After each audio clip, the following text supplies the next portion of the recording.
Selamat siang rekan-rekan semuanya. Siang. Saya Ica Rizky Marsya selaku moderator di kelompok 7 ini. Dan di sebelah saya Karina Hajita selaku matulen di FGD ini. Dan rekan-rekan yang lain bernama Saya Faiza Afira. Dan saya Ratu Syabrina Putri. Saya Siana Zaura Delke. Dan saat ini kita akan membahas permasalahan wacana AMDAL untuk industri yang berisiko tinggi dalam Omnibus Law. Terkait permasalahan yang saat ini sedang beredar, pemerintah menilai persyaratan analisis mengenai dampak lingkungan AMDAL untuk izin usaha selama ini kaku. Melalui Omnibus Law, Presiden Joko Widodo ingin urusan itu hanya berlaku bagi jenis usaha yang beresiko tinggi terhadap lingkungan sosial, ekonomi, dan budaya. Staf khusus Presiden bidang hukum, Dini Santi Purwono, mengatakan perubahan kebijakan terkait persyaratan AMDAL untuk izin usaha itu tertuang pada pasal 23 Rancangan Omnibus Law Cipta Kerja. Harapannya perizinan usaha tidak lagi kaku. Terkait permasalahan yang beredar saat ini, bagaimana tanggapan rekan-rekan semua terkait permasalahan saat ini? Saya setuju dengan informasi yang sudah ada tersebut. Kira-kira apa alasan Anda? Karena menurut saya UMKM yang tidak memiliki resiko tinggi terhadap lingkungan hidup tidak perlu lagi melalui proses AMDAL yang rumit dan mahal. Hal ini diharapkan dapat mendorong pertumbuhan ekonomi dan lapangan kerja. Maaf, saya kurang setuju dengan pendapat dari rekan Faiza. Mengapa Anda tidak setuju? Dikarenakan menurut saya penghapusan AMDAL untuk usaha beresiko rendah dapat berakibatkan pada kerusakan lingkungan yang tidak terduga dan sulit untuk dikendalikan oleh masyarakat. Dan tanggapan Saudari Ratu? Saya setuju dengan pendapat Naza. Oke, terima kasih atas tanggapan dari kalian semua. Dan kita lanjut ke permasalahan selanjutnya.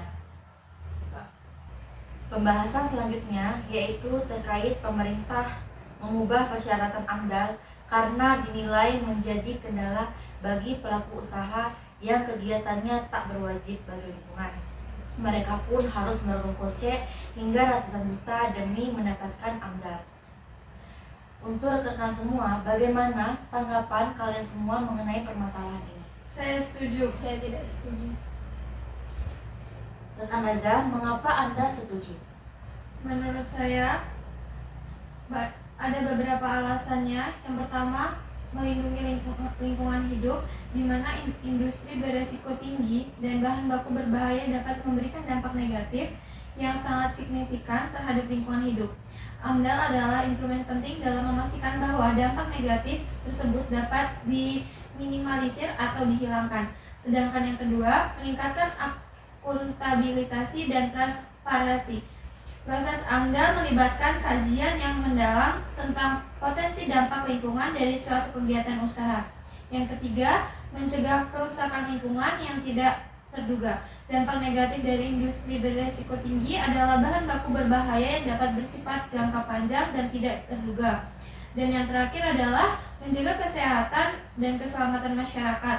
Dampak negatif ini beresiko tinggi dan bahkan bahan baku berbahaya dapat membahayakan kesehatan dan keselamatan masyarakat. AMDAL bisa membantu memastikan bahwa masyarakat terhindar dari risiko tersebut. Dan selanjutnya, bagaimana tanggapan dari rekan Ratu? Saya tidak setuju karena yang pertama itu mempermudah perizinan usaha. Tanpa AMDAL, proses perizinan usaha akan menjadi lebih mudah dan cepat, terutama bagi usaha kecil dan menengah atau UKM. Hal ini dapat mendorong pertumbuhan ekonomi dan menciptakan lapangan kerja. Dan yang kedua, mengurangi beban biaya usaha. Biaya AMDAL bisa menjadi beban yang signifikan bagi UKM. Menghilangkan AMDAL untuk usaha beresiko rendah dapat membantu UKM menghemat biaya dan meningkatkan daya asing mereka. Dan yang ketiga, itu mempercepat pembangunan. Menghilangkan AMDAL untuk usaha beresiko rendah dapat membantu mempercepat proses pembangunan infrastruktur dan proyek ekonomi lainnya. Dan yang terakhir, yang keempat itu kepercayaan pada pelaku usaha. Pemerintah dapat mempercayai pelaku usaha untuk mengelola lingkungan hidup dengan baik tanpa perlu AMDAL, terutama untuk usaha beresiko rendah. Terima kasih. Baik, terima kasih. Dan bagaimana tanggapan dari rekan Faiza? Saya setuju dengan pendapat Saudari Ratu. Baik, terima kasih atas jawabannya dari rekan-rekan kalian semua. Dan selanjutnya kita akan membahas dari permasalahan selanjutnya. Pembahasan selanjutnya yaitu terkait AMDAL hanya formalitas. Dari fakta itu lebih penting pengawasan dan evaluasi dari waktu ke waktu.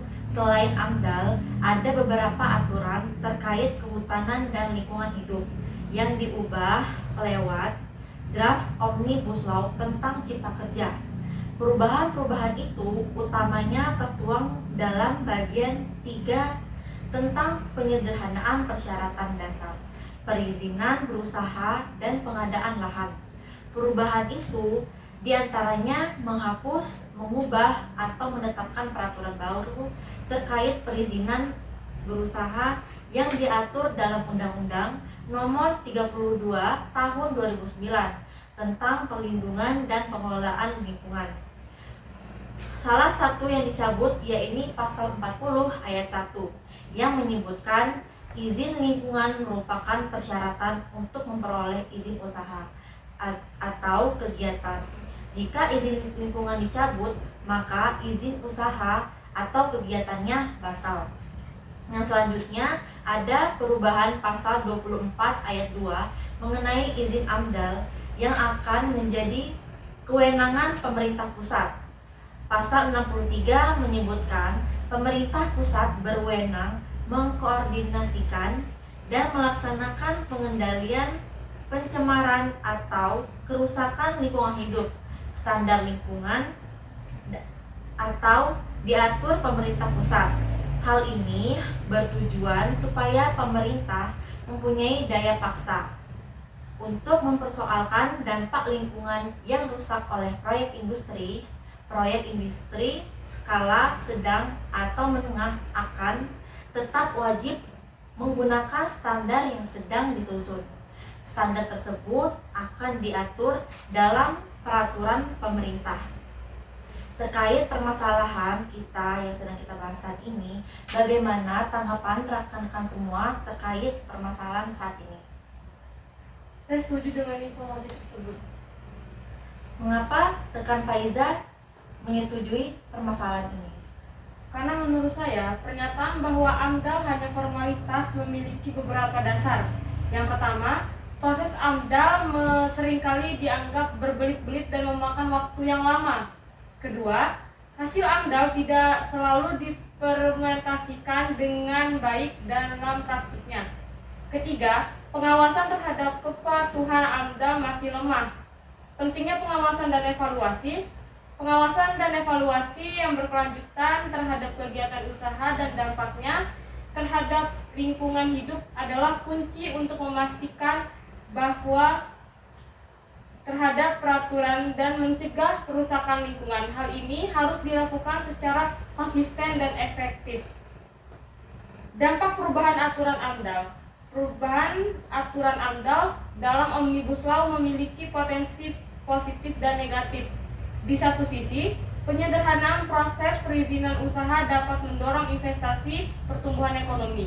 Di sisi lain, sentralisasi kewenangan AMDAL dan penetapan standar baku mutu oleh pemerintah pusat dapat menimbulkan kekhawatiran tentang melemahnya kontrol dan partisipasi masyarakat dalam pengelolaan lingkungan hidup. Pernyataan bahwa AMDAL hanya formalitas mengandung kebenaran. Terima kasih. Dan selanjutnya bagaimana tanggapan saya tidak setuju. Karena tujuan Undang-Undang Cipta Kerja Omnibus Law yang diberlakukan oleh pemerintah adalah untuk menghilangkan tumpang tindihnya antara peraturan perundang-undangan. Dalam hal ini, berdampak akan semakin banyak para investor yang akan mendirikan perusahaan di Indonesia karena kemudahan untuk izinnya. Namun, sebaiknya pemerintah juga harus memperhatikan serta mengkaji ulang serta memilih mana perusahaan yang berbahaya bagi lingkungan, sosial, dan budaya dan mana yang tidak. Untuk apa banyak yang berinvestasi tetapi para investor perusahaan itu tidak memperhatikan AMDAL? Untuk apa banyak perusahaan jika tidak memperhatikan dampak lingkungan agar lebih berkualitas?